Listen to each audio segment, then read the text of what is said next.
हमारे बुजुर्गों ने हमें हमेशा सहारा दिया और अब उन्हें उनके हक की पेंशन दिलाने की जिम्मेदारी हम सबकी है। अब सब कुछ आपके हाथों में है।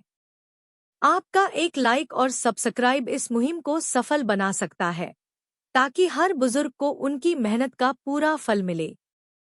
आपसे विनम्र अनुरोध है, हमारे चैनल को सब्सक्राइब करें, इस संदेश को फैलाएं और हमारे साथ इस पहल का हिस्सा बनें।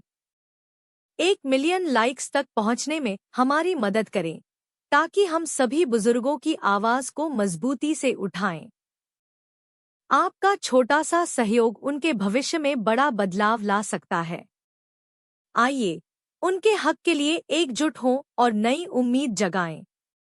ईपीएस 95 पेंशनर्स की श्रम राज्य मंत्री, ईपीएफओ और सांसदों से मुलाकात, सीबीटी मीटिंग से मिल सकती है गुड न्यूज।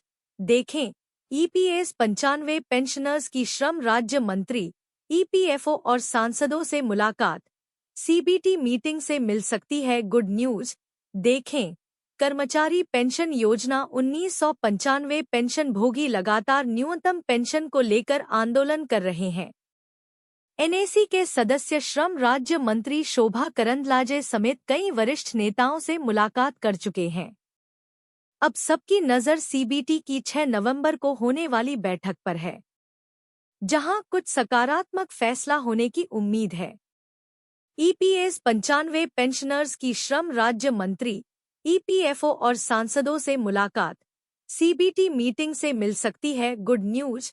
देखें, केंद्रीय कमेटी के पदाधिकारी चंद्रमौली चक्रवर्ती, अतिरिक्त केंद्रीय भविष्य निधि आयुक्त, कर्मचारी भविष्य निधि संगठन, नई दिल्ली, हरभजन सिंह सिद्धू सीबीटी सदस्य तथा कर्मचारी प्रतिनिधि, एचआर पर सब कमेटी, आर कारुमलायन सीबीटी सदस्य तथा कर्मचारी प्रतिनिधि एग्जीक्यूटिव कमेटी, सीबीटी, बीएमएस प्रतिनिधि विनोद यादव, प्रभारी व श्री सुनील सिंह यादव सह प्रभारी, अनुराग ठाकुर सांसद, मनोज तिवारी सांसद से मिलकर न्यूनतम पेंशन बढ़ाने की मांग कर चुके हैं। एनएसी की केंद्रीय टीम में राष्ट्रीय महासचिव वीरेंद्र सिंह राजावत, राष्ट्रीय मुख्य सलाहकार पीएन पाटिल व राष्ट्रीय सचिव रमेश बहुगुणा शामिल रहे। EPS 95 pensioners. उपरोक्त दौरे के दरमियान पर्दे के पीछे कार्य करने वाली महाराष्ट्र, गुजरात व कर्नाटक टीम भी सक्रिय रही। राष्ट्रीय अध्यक्ष कमांडर अशोक राउत के महाराष्ट्र के दौरे के बाद 1 अक्टूबर को आजाद मैदान मुंबई में रैली हुई। विभिन्न प्रदेशों में सभाएं जारी रही। तो वहीं दूसरी ओर ईपीएस पेंशनर्स की मांगों को मंजूर करवाने के लिए सीबीटी के अंतर्गत बनी नई उपसमितियों, उनकी आगामी मीटिंगों व आगामी सीबीटी मीटिंग को ध्यान में रखते हुए प्रयागराज की सभा के पश्चात 3 सदस्यीय एनएसी की केंद्रीय टीम का गठन कर उन्हें दिल्ली भेजा गया।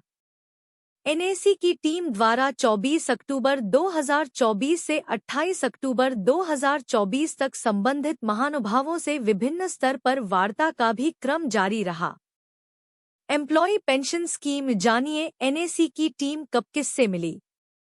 सिद्धू जी से एनएसी के प्रतिनिधि मंडल की ओर से निवेदन किया गया था कि सब कमेटी की दिनांक 25 अक्टूबर 2024 को संपन्न होने वाली बैठक में मिनिमम पेंशन व हायर पेंशन का मुद्दा उठाकर सीबीटी के एजेंडा में समाविष्ट कर आगामी सीबीटी बैठक में प्रस्ताव मंजूर किया जाए, ऐसा कुछ करें। सिद्धू जी ने कहा 10 अक्टूबर 2024 को ही समिति का गठन किया गया है। 25 अक्टूबर 2024 को सब कमेटी ऑन एचआर की मीटिंग में इन मुद्दों पर चर्चा कर अंतिम निर्णय आगामी सीबीटी में हो, ऐसी सिफारिश जरूर करूंगा। उन्होंने यह भी कहा कि मैं ईपीएस पेंशनर्स के हित में अपने अधिकार का पूरा सदुपयोग करूंगा। पेंशन फंड 24 अक्टूबर 2024 को आर कारुमलायन से चर्चा। एनएसी प्रतिनिधि मंडल की ओर से कहा गया कि कृपया 6 नवंबर 2024 की मीटिंग में पूरी ताकत के साथ ईपीएस 95 पेंशनर्स की मांगों को उठाने व मंजूर करवाने हेतु यथा योग्य उचित कदम उठाए। कारुमलायन ने स्पष्ट शब्दों में कहा कि दिनांक 27 सितंबर 2024 को इस एग्जीक्यूटिव कमेटी का गठन किया गया व दिनांक 30 सितंबर 2024 को एक प्राथमिक स्तर की मीटिंग हो चुकी है। 6 नवंबर 2024 की मीटिंग में पूरी तरह से ईपीएस 95 पेंशनर्स के हितों की रक्षा कैसे हो सकती है, इसका ध्यान रखते हुए हर संभव प्रयत्न करूंगा। आगे उन्होंने एनएसी के कार्य की प्रशंसा करते हुए कहा कि एनएसी का संघर्ष अति सराहनीय है। वह सही दिशा में एनएसी कार्य कर रही है। एनएसी को सफलता जरूर मिलेगी। हम पूरी तरह से आपके साथ हैं। ईपीएस 95 पेंशनर्स बीएमएस प्रतिनिधियों को सौंपे ज्ञापन। सीबीटी सदस्य गिरीश चंद्र आर्य से एनएसी के प्रतिनिधि मंडल ने फोन पर बातचीत की। वह दिल्ली से 2-3 दिन बाहर होने कारण बीएमएस के प्रतिनिधि विनोद यादव, प्रभारी व सुनील सिंह, सह प्रभारी से विस्तार पूर्वक चर्चा कर सीबीटी सदस्य गिरीश चंद्र आर्य व मल्लेशम के नाम के ज्ञापन बीएमएस के प्रतिनिधियों को सौंप दिए गए। ईपीएफओ मंत्रालय से मिला ये जवाब। 25 अक्टूबर 2024 को श्रम मंत्री से मिलने की भी संभावना बनी। एनएसी टीम भी श्रम मंत्रालय पहुंची। इसी बीच 2-3 बार संपर्क भी किया गया। कमांडर साहब ने भी स्वयं श्रम मंत्रालय के अधिकारियों से फोन पर बातचीत की। गुजरात के एनएसी नेता मनसुख भाई भैसानिया द्वारा भी मंत्री से संपर्क किया गया व अंत में श्रम मंत्रालय की ओर से बताया गया कि एनएसी के राष्ट्रीय महासचिव के साथ दिनांक 9 अक्टूबर 2024 को श्रम मंत्री से बैठक हो चुकी है। वह अपना पक्ष भी रख चुके हैं। समय अभाव में आज मुलाकात संभव नहीं है। Employ pension scheme Anurag Thakur सांसद की एनएसी प्रतिनिधि मंडल से चर्चा। एनएसी प्रतिनिधि मंडल की ओर से बताया गया कि हम आपसे व्यक्तिगत रूप से 2 बार मिल चुके हैं, लेकिन अभी तक मांगे प्रलंबित ही हैं, जिससे ईपीएस 95 पेंशनर्स में रोष चरम सीमा पर है।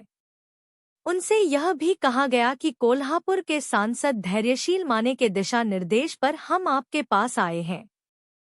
सांसद जी ने विषय की गंभीरता समझते हुए प्रलंबित मांगों के संदर्भ में आज की क्या स्थिति उसकी जानकारी ली व बताया कि भले ही समय कम है, लेकिन हम विषय पर तुरंत ध्यान देंगे। पेंशन फंड मनोज तिवारी सांसद दिल्ली से एनएसी प्रतिनिधि मंडल की चर्चा। एनएसी प्रतिनिधि की ओर से जब सांसद जी को बताया गया कि इन मरणासन अवस्था में जीवन जी रहे ईपीएस पेंशनर्स में बिहार व दिल्ली के ईपीएस पेंशनर्स का भी समावेश है, तब वह व्यथित हो गए और कहने लगे कि इस विषय पर मुझे पहली बार विस्तारपूर्वक जानकारी मिली है। मैं यथासंभव प्रयत्न शीघ्र ही करूंगा। ईपीएस 95 पेंशनर्स शोभा करंदलाजे श्रम राज्य मंत्री से एनएसी प्रतिनिधि मंडल की चर्चा। श्रम राज्य मंत्री को एनएसी प्रतिनिधि मंडल की ओर से बताया गया कि मिनिमम पेंशन वृद्धि व वास्तविक वेतन पर उच्च पेंशन लाभ के विषयों पर पेंशनर्स कैसे व क्यों नाराज है। उन्होंने बहुत ही ध्यानपूर्वक एनएसी के प्रतिनिधि मंडल की बात सुनी व चर्चा के दौरान मंत्री ने बताया कि आप लोगों का मिनिमम पेंशन वृद्धि का कार्य बहुत तेजी से चल रहा है व जल्द ही इसके परिणाम आप लोगों को दिखाई देंगे।